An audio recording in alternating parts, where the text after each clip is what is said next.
గురుకులాల్లో 2,000 కోట్ల రూపాయల అవినీతి జరిగిందని తమ వద్ద ఆధారాలు ఉన్నాయని బీఆర్ఎస్ రాష్ట్ర ప్రధాన కార్యదర్శి ఆర్ఎస్ ప్రవీణ్ కుమార్ విమర్శించారు.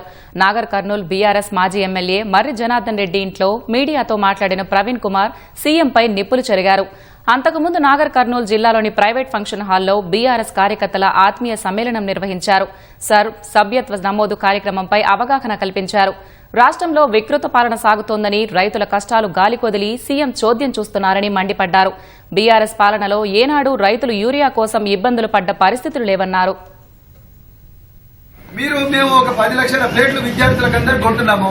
ఈ 10 లక్షల ప్లేట్ల విలువ ఇంత. ఈ కాంట్రాక్ట్ వీళ్ళకు పోయింది. తెలంగాణలో ఈ ప్లేట్లు తయారు చేసేవాడు ఎవరు దొరకలేదు. తెలంగాణలో గ్లాసులు తయారు చేసేవాడు ఎవరు దొరకలేదు. ఈ బట్టలు నేసే వాళ్ళు ఎవరు దొరకలేదు. తెలంగాణ రాయి కదా నోట్ 5లో. ఒకవైపు తెలంగాణలోనేమో ప్రతి చోట కూడా చేనేత కార్మికులు మాకు పని లేదు రామచంద్ర అని ఆత్మహత్య చేసుకుంటా ఉన్నారు. మీరు తీసుకపోయి ఇది ముంబై సైడ్లకు ఇస్తారా? అంటే తెలంగాణ ఉందా? పన్నులు ఎవరు కడుతున్నారు తెలంగాణలో? మీ ఖజానా ఎట్లా నిండుతున్నది? ఇలా కనీసం పిల్లలకి ఇచ్చే గుడ్లు కూడా చక్కగా ఇస్తలేరు. మీరు పట్ట పగలే తెలంగాణ ప్రజలకు రావాల్సిన సంపదను మీరు దోచుకుంటా ఉన్నారు.